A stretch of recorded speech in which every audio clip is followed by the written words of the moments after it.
like you. I like your beauty. No. Yes, I know. No.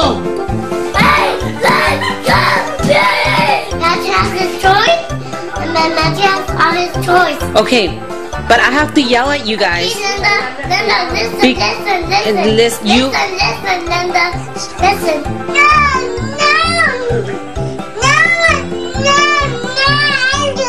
You have to get dressed to go to bed.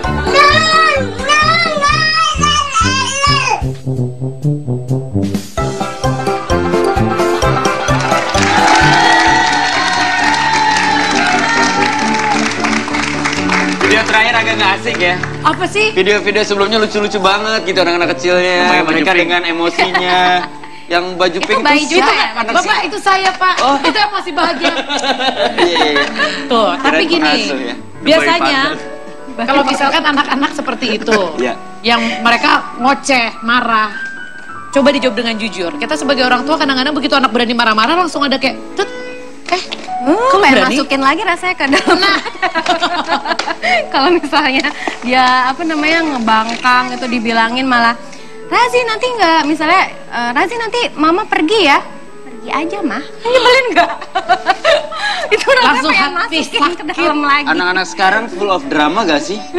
Bukan full of drama, tapi memang anak-anak sekarang lebih berani mengekspresikan perasaannya, iya nggak Irgi? Setuju gue. Gue tuh gini, gue bukannya sok luar negeri ya, tapi maksudnya budaya kita itu pengaruh soalnya. Nah. Gini, gue gara-garanya pernah datang ke satu sekolah gitu, diundang sih. Nah pada saat itu memang sekolahnya itu pengajaran internasional. Di situ gue amazed gitu, gue kaget. Dan gue waktu itu belum nikah. Gue sampai gini, duh suatu saat gue pengen deh bikin anak-anak gue ini kayak begini. Karena Kenapa? apa? Yang bikin lu amazed apa? Jadi gini, gue waktu itu ngomong panjang lebar, siapa yang mau nanya? Gue bilang gitu. Itu kan ada anak kelas berapa, semuanya SD memang gitu. Tiba-tiba semua ngangkat tangan. Gue, hah? Zaman gue boro-boro ngangkat tangan. Yang Kita ada harus ditunjuk. harus tunjuk gitu. Kita Akhirnya, tidak berani untuk mengekspresikan, padahal kita tahu ada yang mau ditanya di sini. iya, jadi akhirnya gue pikir gue akan mulai dari anak gue gitu. Nah anak gue lumayan sebenarnya berani ngomong. Ini belum panas aja. Jadi dia termasuk yang berani anak gue. Berarti lu termasuk orang tua yang membiarkan anak lu memang mengekspresikan apa yang dia rasakan. Ya, jadi semuanya dari pada saat di luar, pada saat gue lagi keluar rumah gitu loh. Anak gue dari kecil udah gue biasain tuh bau tangan istilahnya. Jadi dari bayi gue. Jadi tangannya nggak pernah dicuci biar bau. Bukan. Itu lu lagi. Jadi dari kecil dia udah dibiasain untuk digendong sama siapa aja. Jadi katanya dengan begitu dia akan kan dulu kan gitu. Kalau nggak sama ibunya dia tahu kan bau ibunya. Jadi kalau bisa digendong sama orang lain dia akan nangis. Nah kalau anak gue dari kecil udah gue biasain bawa tangan. Supaya dia lebih mudah bersosialisasi. Iya, coba aja dia ini gampang banget sebenarnya. Dia bisa datangin orang gitu untuk ngobrol. Nah tapi kan kadang-kadang akhirnya jadi bukan bumerang sih. Kan ya balik lagi ya ke budaya kita. Ada ketakutan ketika anak kita dikasih ke siapa aja. Ketakutan terlalu gampang untuk deket sama orang. Itu kan kesalahannya bukan di orangnya sebenarnya, lingkungannya. Jadi gue Ya, dia kita juga tetap harus lihat-lihat memilih. kali. nggak gini, waktu itu gue pernah, nih temen gue kebetulan waktu itu di Singapura, dia di Singapura boleh dibilang aman lah ya gitu, terus gitu anaknya dilepas jauh gitu di Orchard Road waktu itu. Bukan setan. Anak lo mana? Tuh, gitu. Dia ngobrol sama gue, tapi matanya ke sana gitu, jauh gitu. Nih anak lo nggak bilang apa-apa tuh, biarin aja gitu, katanya gitu. Dia lagi ngobrol sama orang gitu, jadi dia cara ngedidiknya gitu. Ntar kalau misalnya udah ada sesuatu yang agak bahaya, baru bisa dia lari. Tapi selebihnya dia tahu kok itu tempat aman gitu. Oke, baik. Kalau di sini dilepas hilang. Kita coba akan mengundang seorang ahlinya pastinya. Kalau tadi kan kita sempat ngobrol-ngobrol singkat sama bintang tamu saya, termasuk orang tua yang memang membiarkan anaknya untuk eksplor tempat, eksplorasi rasa. Nah sebenarnya gimana sih cara yang pas ketika anak marah-marah dibiarin, takutnya kurang ajar. Kita tahan, nanti dia malah meledak di suatu saat. Langsung saja saya panggilkan Mbak Ajeng Raffiando.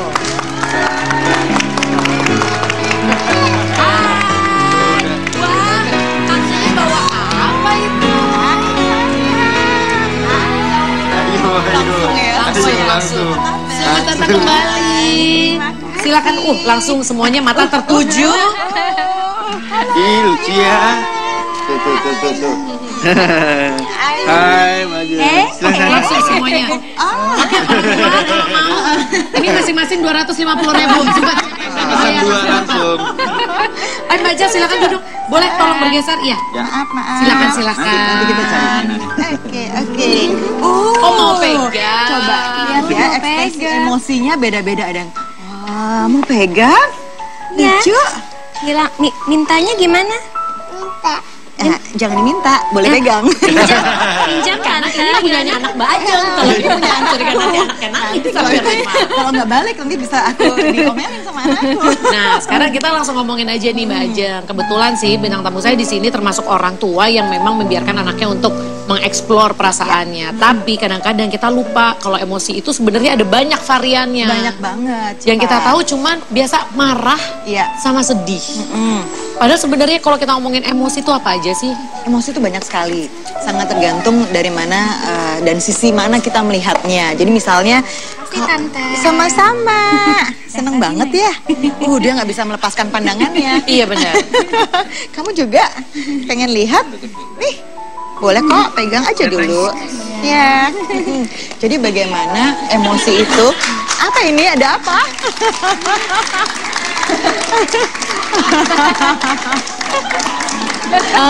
Maaf Pak Wendy, maaf, ini kita lagi ngobrol. Lagi serius. Maaf ini, keluarga dari kampung. Oh iya. Baru lihat kamera. Maaf ya Bu. Itu kamera terbang-terbang ada magicnya deh. Daripada dia perhatiannya ke itu terus, Iya benar. kan? Iya, jadi kalau bicara mengenai ragam emosi, tentunya banyak macamnya. Bahkan ada ahli yang mendefinisikan bahwa ada ratusan. Oh, ada ratusan emosi. sebenarnya. Iya, karena kombinasi, nggak cuma satu. Misalnya antara takut, kemudian khawatir, kemudian rasa cemas, itu kan kadang bisa dimasukkan dalam satu kelompok. Jadi kalau dibagi emosi. sub-subnya banyak ya. Nah sekarang gini, kita langsung aja praktek nyata ya. Sebenarnya tadi aku sempat bilang, kita sebagai orang tua ternyata memiliki kewajiban untuk mengenalkan emosi sama anak. Betul banget. Jadi kita nggak boleh cuman dia nangis, kita harus membantu anak mendefinisikan dia nangisnya karena sedih atau Iya. karena marah. Kita lihat contoh kasus. Silakan dilihat contoh kasusnya.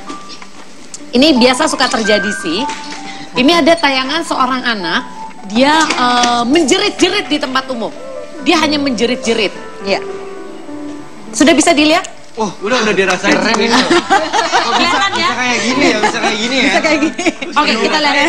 Penuh bunga-bunga gitu ya. Diteriakan. Kita lihat dulu tayangan yang berikut ini.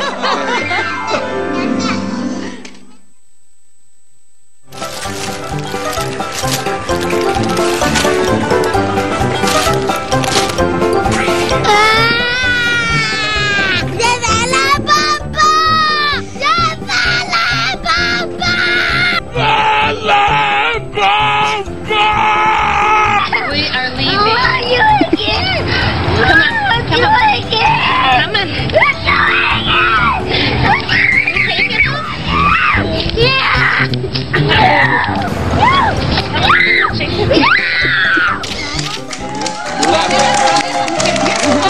Oke. Kalau tayangan yang pertama terlihat dia marah tadi ya. Kelihatan marah, akhirnya dia teriak-teriak. Walaupun nggak ngerti juga alasannya kenapa. Tapi dia kayak nyanyi ala-ala Bamba, ala-ala. Lu bisa ya baca mimik muka gitu ya. Nah kalau yang kedua aja cuma nangis-nangis teriak. Harusnya respon kita sebagai orang tua gimana? Sebetulnya respon orang tua kalau di tempat ramai yang biasa terjadi adalah orang tua marah. Betul. Karena apa? Karena kita kan malu. Iya betul. Orang tua malu bahwa misalnya respons dari masyarakat, dari orang yang melihat kesannya, ini gimana sih orang tuanya? Kok Iya, nggak bisa benar. sih ngedidik anaknya? Apalagi kalau saya nih sebagai psikolog Merasa nih, tersindir. orang tuh sering banget tuh ngeliatin, nih gimana nih Mbak Ajeng sama anaknya? Oh, Mbak Ajeng kan psikolog, bener-bener. Iya. Coba beban banget ya. Akhirnya psikolognya curhat juga. Oke. Bisa tambah durasi bisa kayaknya ya. Lalu harusnya Iya. seperti apa? Tentunya harusnya kita menanyakan kepada anak sebetulnya apa sih yang mengganggu Kan pikirannya. dia lagi teriak-teriak, kamu Iya. kenapa? Tenangkan dulu anaknya. Iya, yuk kita kesini dulu yuk, alihkan sedikit perhatian anak sehingga dia juga nggak fokus sama harus teriak-teriak, harus mencari perhatiannya seperti apa. Sebetulnya teriakan tadi kan reaksi dari keinginan untuk diperhatikan. oleh orang tuanya. Apa selalu seperti itu ya Mbak? Artinya ketika dia teriak, ketika dia... Nah kalau kecenderungan anak saya yang cowok nih, kalau dia nggak diperhatiin, biasanya dia suka panggil dulu, ayah lihat deh. Terus kalau misalkan ayahnya nggak konsen, mulai tuh main tangan, keplak, lempar, ceplak. Dia ngeliatin lo sama bini lo kali. Lo nggak diperhatiin sama bini lo langsung. Beda itu. Bapak maku, Bapak jadi ngondek. Kalau perhatiin aja sih, cuman perhatiin. Bukan anak gue. Oke, lalu silakan. Nah artinya sebenarnya kita harus ngadapinnya gimana gitu Mbak? Sebetulnya nggak selalu teriakan tadi hanya karena ingin perhatian, bisa aja kan misalnya anak kita sakit, merasakan sesuatu hal yang tidak nyaman untuk dia, kemudian reaksinya adalah teriak.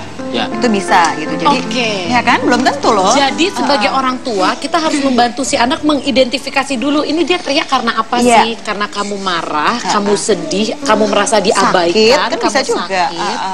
Tapi kalau Apa yang terjadi? saya Mbak ya, mungkin ada faktor kesalahan orang tua karena orang tua tidak mau menjelaskan. Kayak misalnya tadi, anak kan marah, jelas marah karena tidak boleh beli barang yang dia mau gitu loh. Kita malas ngejelasin. Pokoknya nggak boleh aja. Ya nggak boleh, karena kan ibaratnya kita mau belajar yang lain-lainnya, boro-boro satu ngasih tahu ke anak, bukan nggak boleh beli itu karena begini-begini ya, gitu. Jadi maksudnya mungkin kita agak sedikit malas kali ya kalau kita ngejelasin, mungkin nggak kayak gitu. Bisa. Yang pasti anak butuh diperhatikan kan saat itu. Tadi kayak Wendy bilang bahwa kalau Wendy nggak lihat terus anaknya mukul-mukul. Sebenarnya kan dia inginnya ayahnya melihat dia.